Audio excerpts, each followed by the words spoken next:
এত বড় সেই দুর্নীতির মধ্যে জড়িয়ে রয়েছে সবাই। নাহলে ওর নামে এত ডায়েরি। মানিকতলা থানা বলছে জিডি করা হয়েছে, জিডি নাম্বার 2309/1987, ডেটেড হচ্ছে 28/1/1987। আমি ওর নামে কমপ্লেন কেস করলাম শিয়ালদা, সেখানে বলছে ওর নামে কোনো ডায়েরি নেই। নাহলে আমার ফাঁসির অর্ডার দিকে আমি তাও রাজি আছি। আমার লাইফটা শেষ হয়ে গেল, 66 বয়স হয়ে গেল। আমি পাচ্ছি না। আমায় যদি কেউ সহযোগিতা করে আমি সব সম্পত্তি দিয়ে দেবো, কিন্তু আমায় বাঁচা, নাহলে আমি নিজে জলে ডুবে ঝাঁপ দিয়ে মরে যাব। আমার নিজের বাড়ি থেকে থাকতে পারি না, আজকে 22 বছর বাড়ি ছাড়া। শাসক দলের কোনো নেতাদের কি জড়িত আছে এই যে আপনার প্রপার্টি? এখানে সবাই জড়িত আছে। এই যে আমরা আরজি কল নিয়ে হচ্ছে, তার থেকেও বড় কেস। কার কাছে বিচার পাবো? আমার ওয়াইফের কেসটা খালাস করার জন্যে মিথ্যে মামলায় আমায় ফাঁসি দিয়ে রেখেছে, এবং 498, 306, এবং আমার শ্বশুরবাড়িতে কেউ কেস করেনি।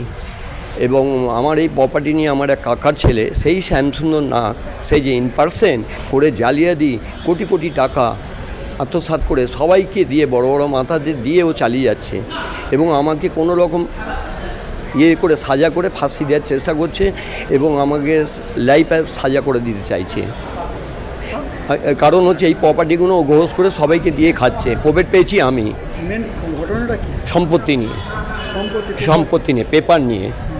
আমি রানী রাসমণির বংশধর শ্যামসুন্দর, যেখানে যদুবাবু বাজার ভবানীপুরে আছে আমার গ্র্যান্ডফাদারের, সেই সম্পত্তির মালিক আমি। এই কি শাসক দলের কোনো নেতাদের কি জড়িত আছে এই যে আপনার প্রপার্টি? এখানে সবাই জড়িত আছে, সমস্ত চেয়ার টেবিল সবাই জড়িত আছে।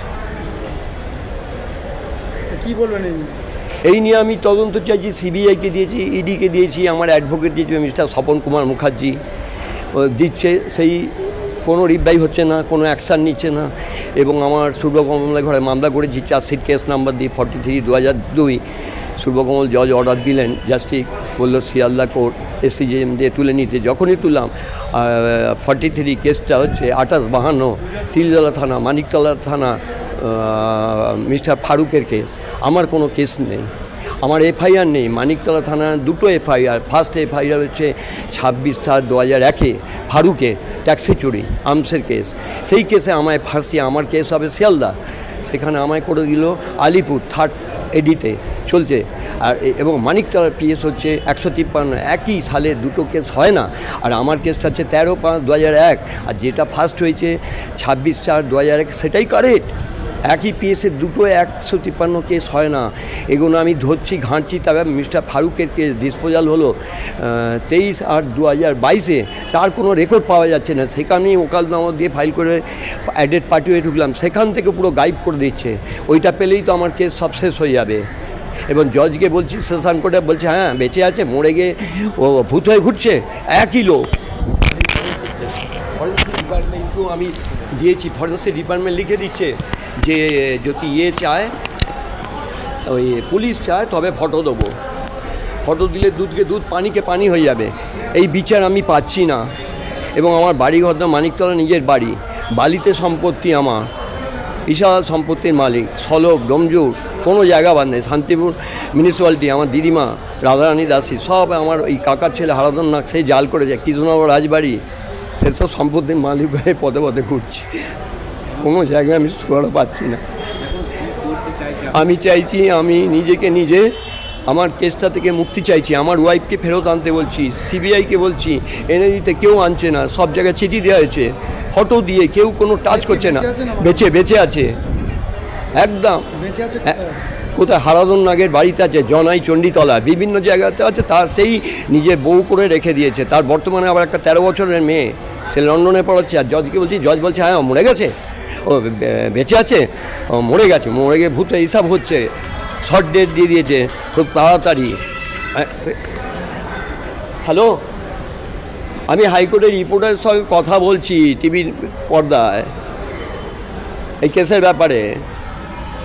হাইকোর্টে দাঁড়িয়ে একটু পরে কথা বলছি। স্ত্রী বেঁচে আছে? হ্যাঁ, স্ত্রী বেঁচে আছে, কিন্তু দেখাচ্ছে মারা গেছে, কিন্তু তার ফটো নেই।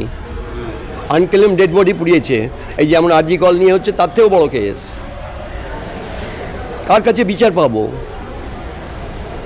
হেভিয়েস্ট কর্পোরেশনে মামলা করলাম, আমার বললো 50,000 টাকা রামকৃষ্ণ মিশন পাবে, পাবে, দিয়ে চালাকিটা খেলে আমার ওয়াইফকে আমার বলছে 2011 আমার ট্রায়াল হয়ে গেছে, কিন্তু হয়নি, সেই সার্টিফিকেট কপি আছে। মিথ্যে করে আমাকে 2017 ট্রায়াল ফেস করতে হচ্ছে। আপনার ওয়াইফ বেঁচে আছে, আপনার ওয়াইফকে আপনার কাছে আসতে চাচ্ছেন, কথা বলতে পারছেন? না, আমি পাচ্ছি না তো, তাকে আটক করে রেখেছে তো, ঘিরে ঘাড়ে সব চেয়ার টেবিল জড়িয়ে আছে তো। বাইরে বেরোতে দিচ্ছে না না, শুধু এর উদ্দেশ্য হচ্ছে প্রপার্টি নেওয়ার জন্য আমাকে মেরে ফেলে, এবার তাকে দিয়ে শো করে এমনি হচ্ছে, একদম ডাইরেক্ট বলবো আমার বউ। ওই হারাধন নাথ নিজের বউ, আমার বউয়ের এখন বর্তমানে 51 এইজ, আর আমার কাকার ছেলে 80 বছর। সে এইসব জালিয়াতিগুলো করছে। আর আমার বাবা যখন আমাকে মারা যায় 1964-এ, আর তখন ওর বয়স 28 বছর, আমার কাকার ছেলে। সেই জালিয়াতিগুলো করে মায়ের থেকে নাম্বার নেওয়া বলে সমস্ত দলিলপত্র, ব্যাংকের লকার, স্টেট ব্যাংকে 19 নম্বর লকার স্ট্যান্ডার্ড, সেই লকার থেকে ও জালিয়াতি করে গয়না, টাকা পয়সা, গান, মেশিন, জমিদারদের যাওয়া হয়, সব কিছু আছে। সিবিআইকে দিয়েছি, সিবিআই চিঠি আমার কাছে আছে, তারাও কোনো অ্যাকশান নিচ্ছে না। লেটার পাঠিয়েছে আলাদা আমার অ্যাডভোকেট স্বপন কুমার মুখার্জি, সেই লেটার প্যাডও আমার কাছে আছে, সিবিআই পাঠিয়েছে। কোনো জায়গাতে কোনো সাহায্য না, আমি কিচ্ছু বলিনি, কিন্তু আমি বার্তা দিতে চাইছেন যে হ্যাঁ দিতে চাইছি কি চাইছেন বলুন? যে মুখ্যমন্ত্রী যদি আমাকে ব্যবস্থা করে, আমার ওয়াইফকে ব্যবস্থা করে এনে দেয়, মাননীয় মুখ্যমন্ত্রী পারে, আমার ওয়াইফকে তদন্ত করে দেখুন সে মারা যায়নি, নাহলে আমার ফাঁসির অর্ডার দিকে আমি তাও রাজি আছি। আমার লাইফটা শেষ হয়ে গেল, 66 বয়স হয়ে গেল, আমি পাচ্ছি না। আমায় যদি কেউ সহযোগিতা করে আমি সব সম্পত্তি দিয়ে দেবো, কিন্তু আমায় বাঁচা, নাহলে আমি নিজে জলে ডুবে ঝাঁপ দিয়ে মরে যাব। এই 8 তারিখ 3rd সেশন কোর্টে ডেট আছে, জবরদস্তি আমাকে সাজা দিয়ে ঢুকিয়ে দেওয়ার চেষ্টা করছে, রাতে ঘুমোতে পারছি না। আমাকে সাজা, আমার ওয়াইফকে মেরে ফেলেছি 498, 306 দিয়ে আমাকে 10 বছরের সাজা দিয়ে আমাকে ঢুকে সব উকিলরা পারচেস হয়ে যাচ্ছে, যার কাছেই যাচ্ছি সে বলছে এটা করবো, তারপরে করছে না। পিছনে কোনো হাত আছে? হ্যাঁ, বড় লোক হাত আছে, ওই হারাধন না, ওপর মহল, আর কি বলবো। নাহলে ওর নামে এত ডায়েরি, মানিকতলা থানা বলছে জিডি করা হয়েছে, জিডি নাম্বার 2309, 1987, ডেটেড হচ্ছে 28/1/1987। আমি ওর নামে কমপ্লেন কেস করলাম শিয়ালদা, সেখানে বলছে ওর নামে কোনো ডায়েরি নেই, সে সার্টিফিকেট কপি আছে, যার ডায়েরির প্রমাণ আমার কাছে আছে। এত বড় সেই দুর্নীতির মধ্যে জড়িয়ে রয়েছে সবাই। আপনার নাম? আমার নাম হচ্ছে শ্যামসুন্দর নাথ, আমার ঠিকানা হচ্ছে 45B বল্লপাড়া রোড। আমার নিজের বাড়ি থেকে থাকতে পারি না, আজকে 22 বছর বাড়ি ছাড়া। লোকাল থানা সবাই জানে, কিন্তু আমি থাকলেই আমাকে অন্য কেস দিয়ে, আমসের কেস দিয়ে জালিয়াতি করে ঢুকিয়ে দিতে চাইছে, কিন্তু আমার ওয়াইফকে কেউ বার করছে না। এবং ফরেন্সিক ডিপার্টমেন্টকেও দিয়েছি, তারাও লিখে দিয়েছি যে পুলিশ চায় ফটো দেবে, আর দিলেই তো ধরা, মর্গে থেকে অন্য ডেড বডি পুড়িয়েছে, আর কারেন্ট ছবি আমার কাছে পেয়ে গেছি।